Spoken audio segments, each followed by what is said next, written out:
Assalamualaikum warahmatullahi wabarakatuh. Selamat pagi. Kita lanjutkan video yang sebelumnya tentang hipnosis ya, hipnosis for caring. Nah, kita akan bahas pada kesempatan hari ini tentang sugesti. Sugesti merupakan hal penting dalam hipnosis. Kenapa? Karena ini inti dari hipnosis. Inti dari hipnosis adalah sugesti. Kalau hipnosis tanpa sugesti adalah relaksasi biasa. Relaksasi seperti tidur, seperti bersantai. Itu hanya relaksasi. Nah, sugesti inilah yang membuat peran penting pembeda dalam hipnosis. Sugesti dalam hipnoterapi, karena tujuannya terapi, maka harus memenuhi beberapa persyaratan atau ini merupakan hal yang penting untuk sugesti dalam hipnoterapi. Berbeda untuk sugesti misalnya untuk show. Sugesti untuk show biasanya yang cepat, yang langsung memicu decak kagum penonton. Tapi kalau untuk terapi, untuk pengobatan, malah yang lambat perlahan sehingga membuat kliennya nyaman dan tidak kaget sehingga permasalahannya bisa selesai secara pelan-pelan begitu. Ada empat hal prinsip sugesti dalam hipnoterapi. Pertama, kita menggunakan pendekatan permisif. Permisif itu meminta, mengajak ya, bukan memerintah. Diambil dari kata permisi. Kalau Anda sudah tahu permisi berarti mohon izin gitu ya. Nah, itu seperti itu. Jadi kita biasanya menggunakan kata-katanya kalau memang mau diinduksi gitu ya.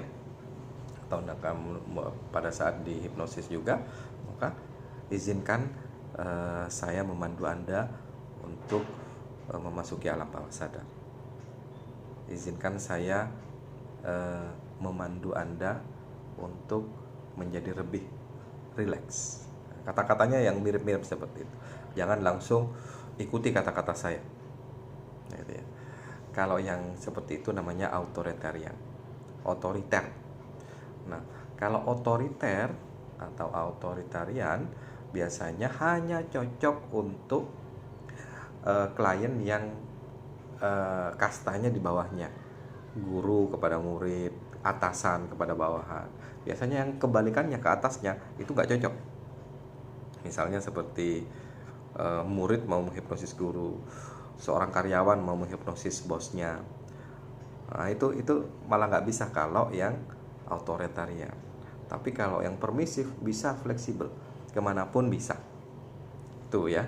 Pertama, permisif. Prinsipnya adalah permisif. Yang kedua, istilahnya ada pacing leading. Pacing memicu, leading memimpin. Biasanya dihubungkan dengan fakta dan saran. Faktanya ibu kan mau sembuh. Ibu kan ingin solusi terhadap permasalahannya. Maka ibu ikuti kata-kata saya seperti ini. Nah, seperti itu, fakta, saran, pacing, leading. Itu digunakan dalam hipnoterapi atau hypnocaring, kita istilahkan seperti itu. Kemudian bahkan itu kita ungkapkan dalam bahasa nonverbalnya kita pun seperti itu. Nonverbal itu yang tidak diucapkan, yang gerakan tubuh. Itu pacing leading juga, menyamakan, faktanya menyamakan dulu. Mulai dari nafas kita disamakan gerakannya. Kemudian mimik wajahnya. Kalau dia sedih, tampaknya kita buat sedih.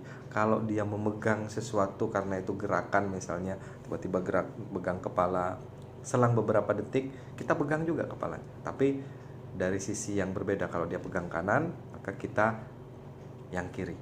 Biar tampak seperti cermin, mirror namanya. Istilahnya kalau di kita namanya match and mirror.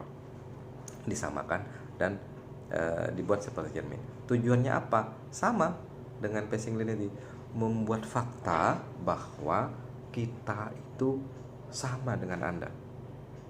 Setelah itu baru kita leading, baru kita pimpin, kita arahkan.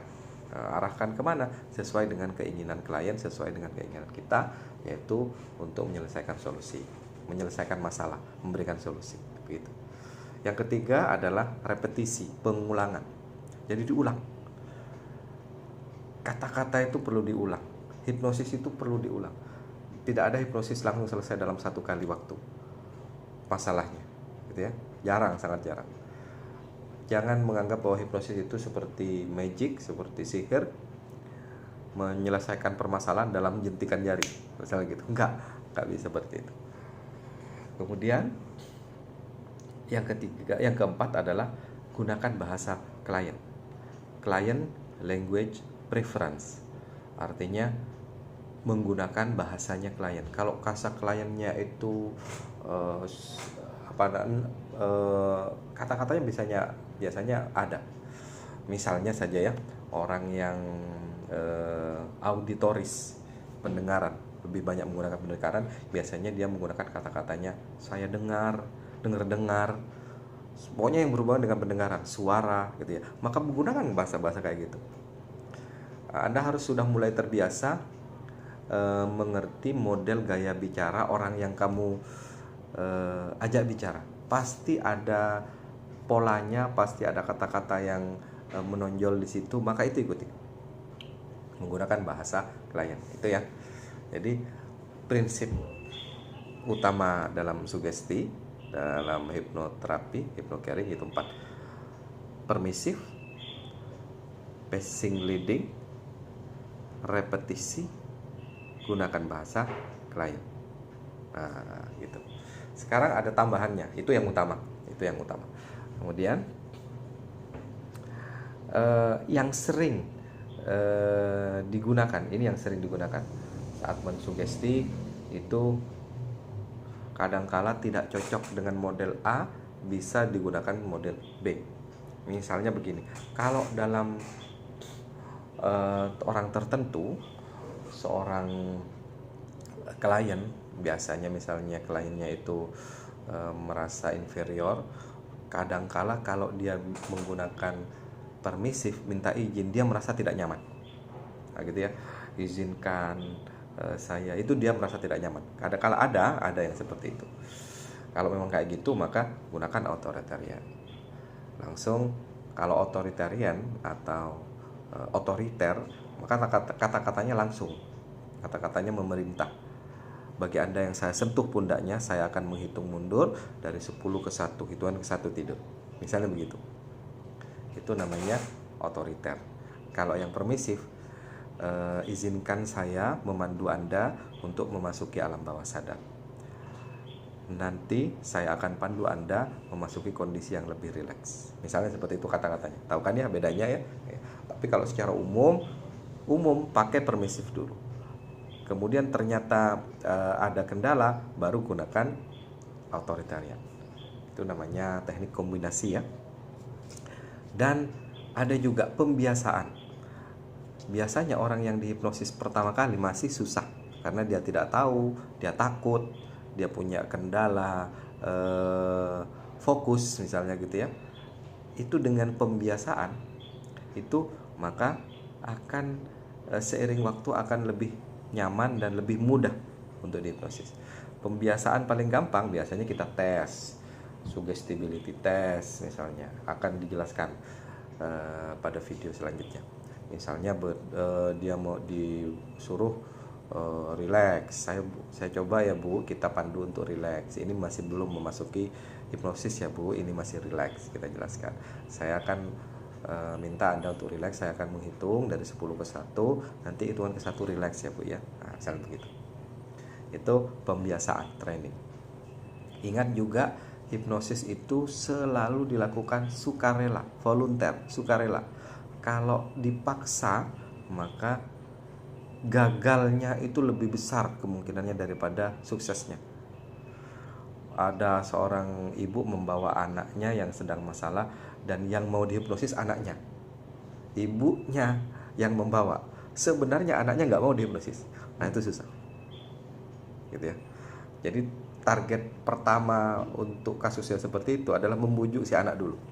Bukan targetnya untuk menghipnosis, membujuk si anak itu mau untuk dihipnosis gitu. Kemudian Anda bisa menggunakan nafas dalam, pernafasan dalam paling umum, paling gampang. Ini paling gampang. Kalau nggak tahu caranya hipnosis, sugesti, nafas dalam itu paling umum, paling gampang. Teknik menghitung juga paling gampang, gitu ya. Hitung dan nafas dalam digabung juga bagus. Saya akan menghitung mundur dari 10 ke 1.